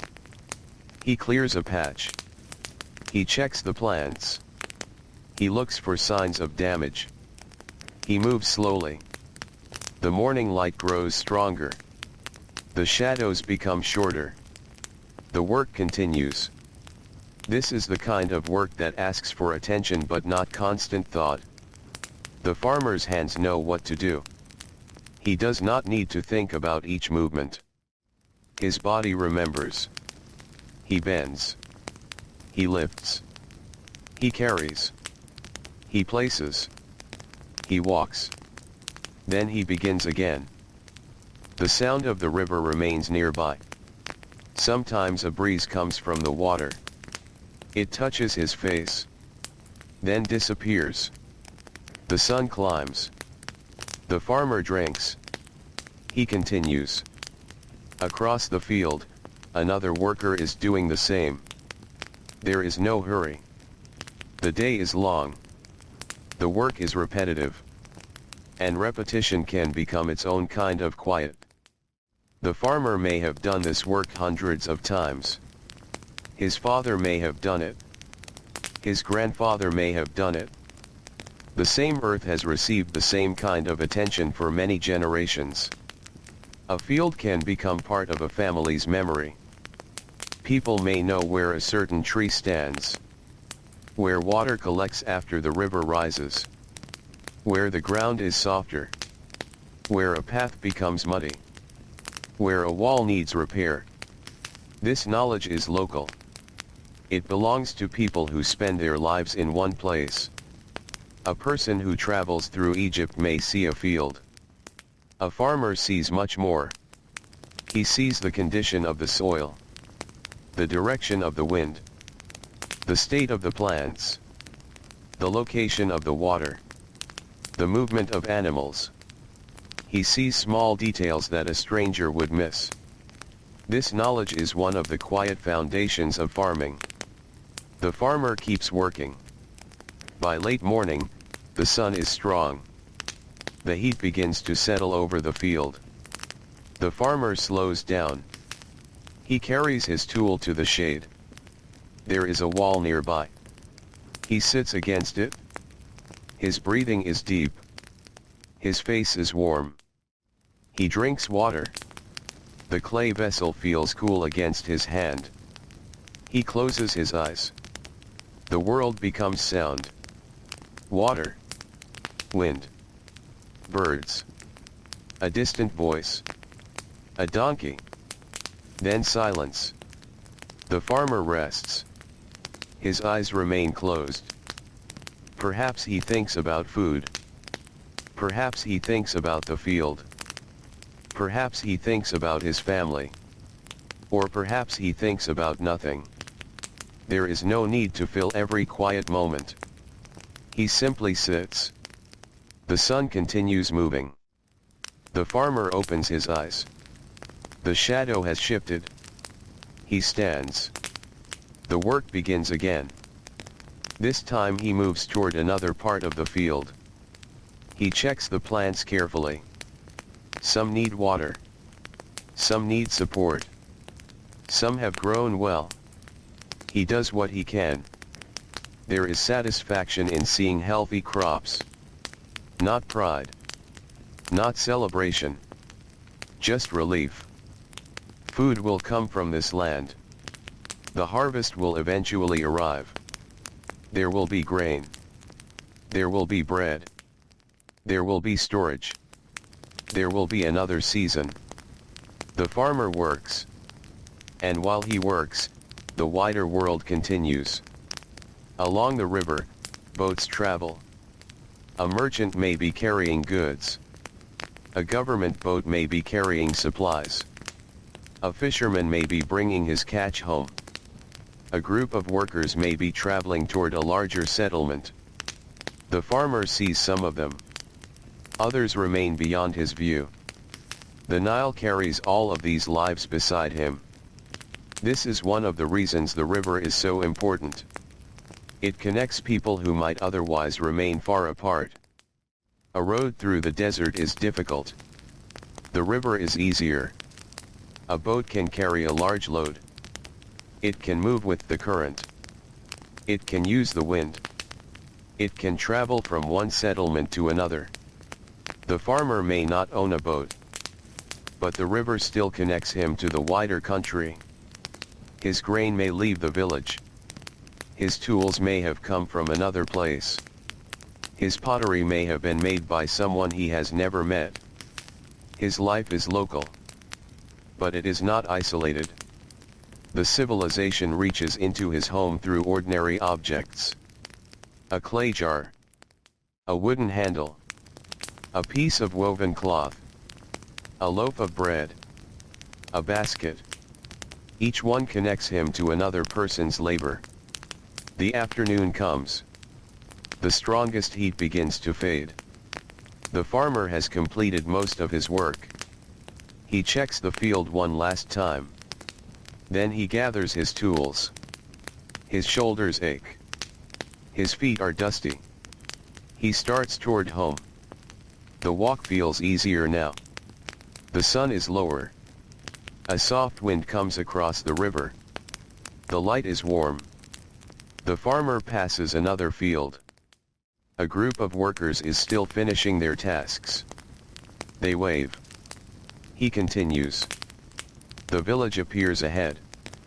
Smoke rises from several homes. The smell of cooked food moves through the air. Children are playing near a doorway. An older woman sits in the shade. A fisherman is cleaning his catch. A potter is carrying several clay vessels. A scribe is walking with a small bundle of writing materials. The farmer sees all of them. He knows many of them. The village is not large. People see one another often. There is a familiarity in this. The farmer reaches his home. He puts his tools away. He washes his hands. He sits. For a while, he does nothing. The evening light enters through the doorway. It falls across the floor. Dust floats through it. The room is quiet. Someone prepares the evening meal. A grinding stone moves. A fire burns. Bread is placed near the warmth. The farmer watches. His body is tired. His eyes are heavy. He has spent another day working beneath the Egyptian sun. When the food is ready, he eats. The meal is modest, but it is filling. Bread remains one of the simplest and most important foods. Grain has been transformed into something soft and warm. It can be carried, stored, shared, eaten quickly, or eaten slowly. The farmer breaks off another piece. He drinks. His family eats around him. The fire makes small sounds. A child becomes sleepy. Someone quietly moves a vessel aside. The room grows darker. Outside, the sun disappears. The last light leaves the river. The village begins to settle. The farmer steps outside. He sits near the doorway. The evening breeze is pleasant. The heat has finally gone. The river is dark blue. A few boats are visible. Their shapes are almost black against the water. A distant light appears. Then another. People are still moving along the river. But most of the day's work is finished. The farmer looks toward the fields. He cannot see them clearly now. But he knows they are there. The plants are standing in the darkness. The soil is cooling. The paths are empty. Tomorrow, the same land will ask for attention again.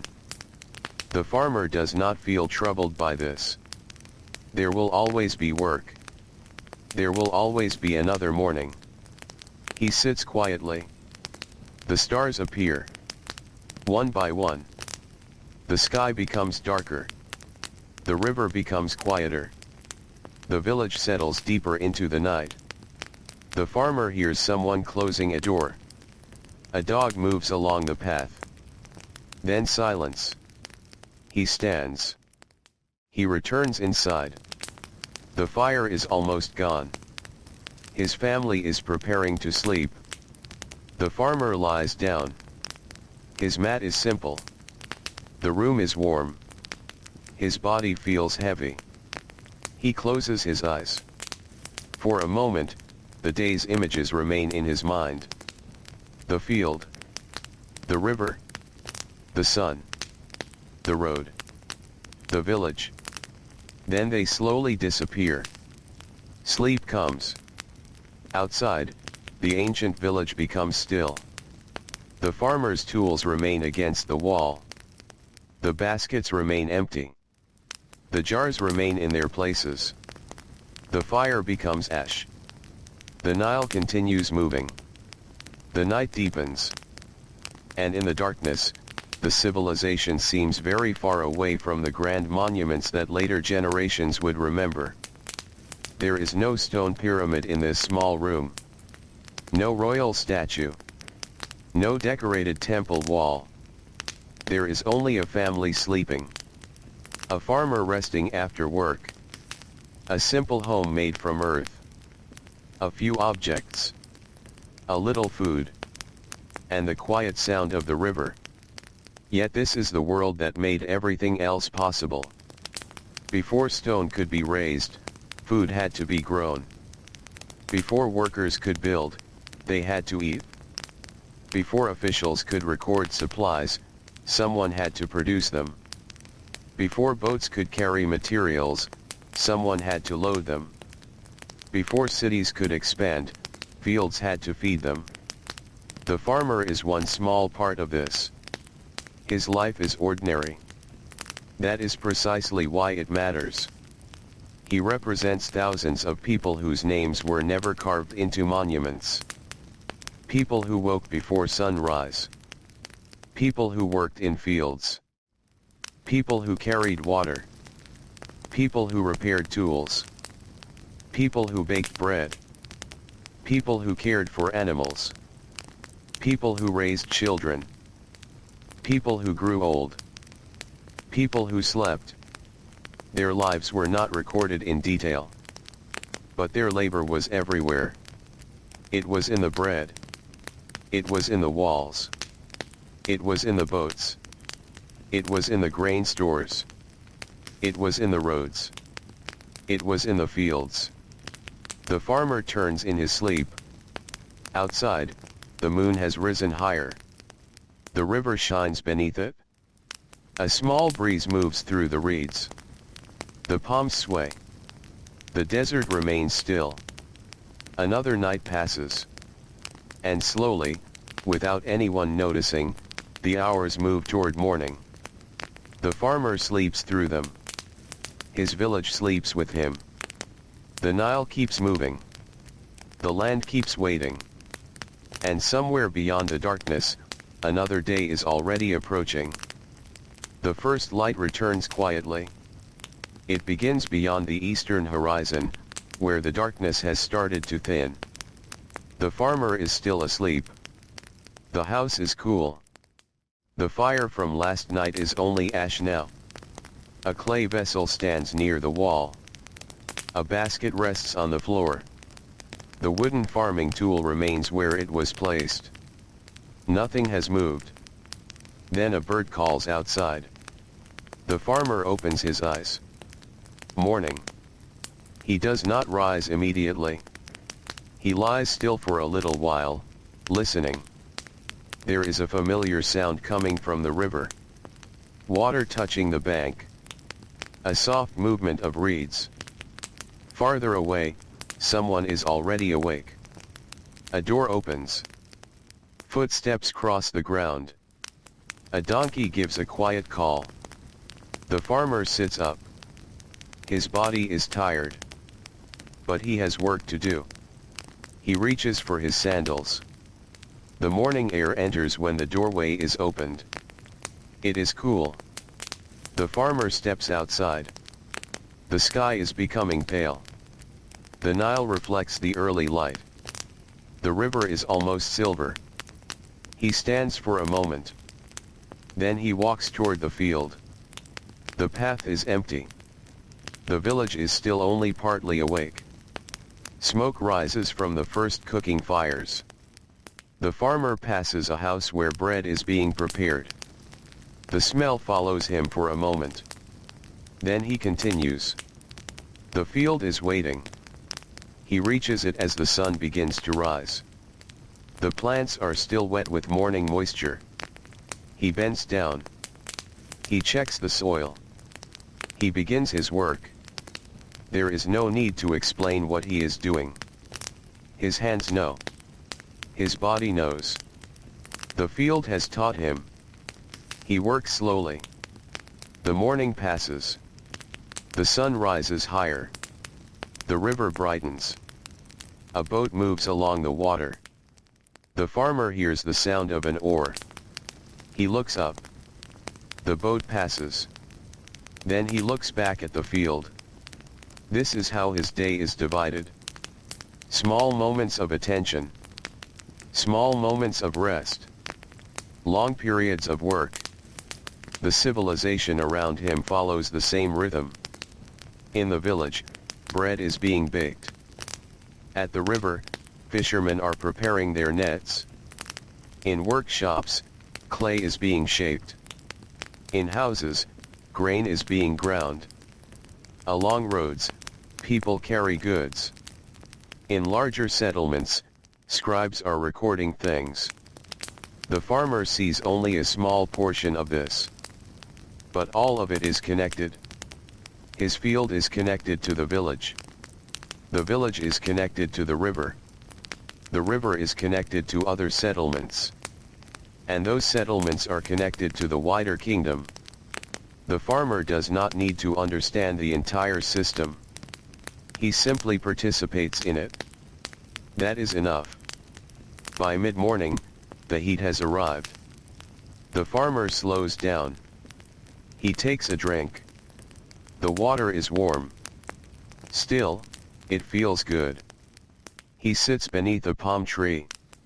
The leaves move overhead. The shadow is broken into small pieces of light.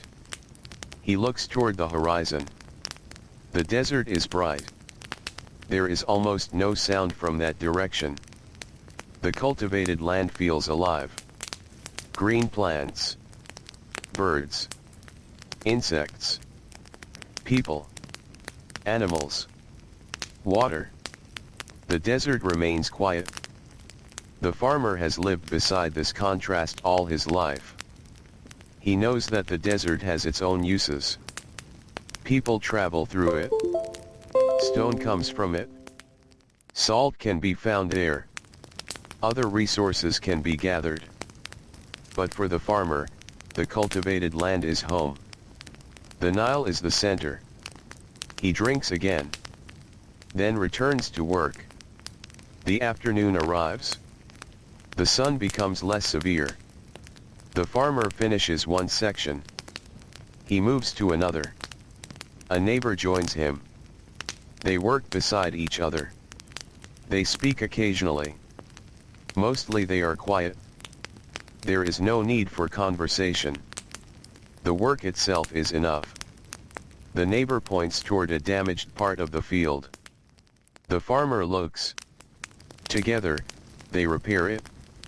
Two people can finish the task more easily. Then they separate. Each returns to his own work. This kind of cooperation is common. A person cannot always do everything alone. When something heavy needs to be moved, people help. When a wall needs repair, neighbors may work together. When food is prepared, many hands may be involved. When a harvest arrives, people must work quickly enough to collect it. Life depends on cooperation. But cooperation does not always look grand. Sometimes it is simply one person lifting one side of a basket while another lifts the other. Sometimes it is someone holding a door open. Sometimes it is sharing water. Sometimes it is showing a younger worker how to repair a tool. Small acts can support an entire community. The farmer continues working. The afternoon light becomes warm. His shadow stretches across the ground. He looks at it for a moment. Then returns to the field. The day is nearly finished. He gathers the last tools. He walks home. The village looks different in the evening. People are returning. The road is busier. The smell of food fills the air. Children move between homes. Animals are being brought inside. The farmer sees a group of fishermen carrying baskets. Someone has had a good catch. Another person is carrying clay vessels. A woman is holding a sleeping child. The farmer walks past them. Everyone is tired. Everyone is preparing for night. He reaches his home. He sets down his tools. He sits. A family member brings him water. He drinks. Then he washes his hands and face. The water removes some of the day's dust. He feels lighter. The evening meal is prepared. Bread is placed near the fire. Vegetables are arranged. Perhaps fish. Perhaps dates. Perhaps a simple drink. The family eats. There is quiet conversation. The farmer listens. The day is discussed. A neighbor may have mentioned something. A child may have done something small. A tool may need repair tomorrow. Nothing important enough to enter history. But these are the moments that fill a person's life. The farmer finishes eating. The fire burns lower. The room becomes darker. The child nearby lies down. Someone folds a cloth. Another person puts away a vessel. The farmer steps outside. The night air has returned. He sits beside the doorway. The Nile is dark. The moon is not yet high. The river reflects a thin line of light. He listens. There is a faint sound from a boat. Then it disappears. A breeze moves across the water. The reeds bend. The farmer feels the coolness on his face. His eyes begin to close. He could sleep there. But eventually he stands. He returns inside. The family is already settling down. The farmer lies on his mat. He hears the quiet sounds of people preparing for sleep. Then they stop. The room becomes silent. The farmer closes his eyes. Again, another day is gone. The civilization has moved forward by almost nothing that would seem important to a later historian. No great battle. No famous speech. No new monument. Just a field cared for. A meal eaten. A tool repaired. A child taught. A wall maintained. A boat moved. A basket filled. A person rested. And yet this is how civilization continues. The farmer sleeps. Outside, another part of Egypt is still awake. In a larger settlement, perhaps a scribe is finishing his work. He sits in a quiet room. The light is small. His writing materials are arranged nearby. He records measurements. He copies names. He checks quantities. His work may seem very different from the farmer's. But somewhere on his list may be grain. Grain from fields like the one the farmer worked today. The scribe does not know the farmer personally. The farmer may never know the scribe. Yet their work meets on a page. A number represents food. Food represents labor.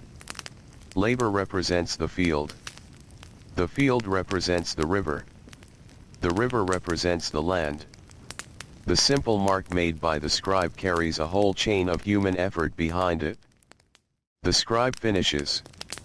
He puts away his materials. The room becomes quiet. Elsewhere, a worker is cleaning a workshop. A potter covers his remaining clay. A fisherman ties his boat securely. A baker cleans the place where grain was prepared. A servant carries one last jar. A family closes its doorway. One by one, the lights disappear. The night grows deeper. The Nile remains. The farmer sleeps. The scribe sleeps. The potter sleeps. The fisherman sleeps. The baker sleeps. The children sleep. Even the animals settle into the darkness. The ancient world becomes still. For a while, there is almost nothing to hear. Only the river. Only the wind. Only the soft movement of leaves. The farmer's breathing remains slow. He is deeply tired. His body has spent the day under the sun. His hands have worked. His feet have walked. His back has bent. Now everything is still. There is no need to think about tomorrow. Tomorrow will arrive by itself. The farmer does not need to call it.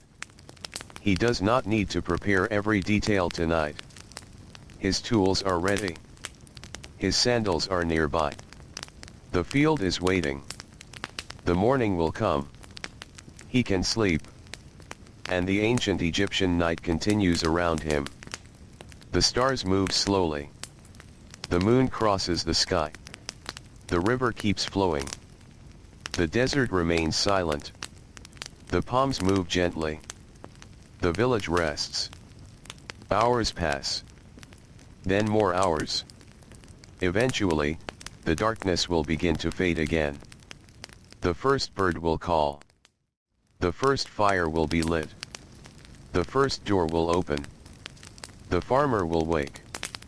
He will sit up. He will put on his sandals. He will step outside. And once again, he will see the Nile. The same river. The same fields. The same morning light. But another day will have begun. The farmer will walk toward his work. He will carry his tool. His shadow will move across the ground. The sun will rise. And the quiet pattern will continue. For now, though, the village remains asleep. The farmer breathes slowly. The river moves quietly. The night holds everything in darkness. And beneath the simple roof of an ancient Egyptian home, an ordinary worker rests, unaware that the small rhythm of his life will echo through thousands of years. The night has become very quiet now. The farmer is resting beside the Nile. The fields are dark. The village is still. The last fire has become a soft bed of ash, and the warm walls of the little mud brick house hold the memory of the day's heat. Outside, the river continues its slow journey. It moves through the darkness without hurry. Past the reeds. Past the palms. Past the sleeping fields. Past the homes where families have closed their eyes. The farmer is asleep. His hands, which work beneath the sun, are finally still. His feet, which carried him along dusty paths, no longer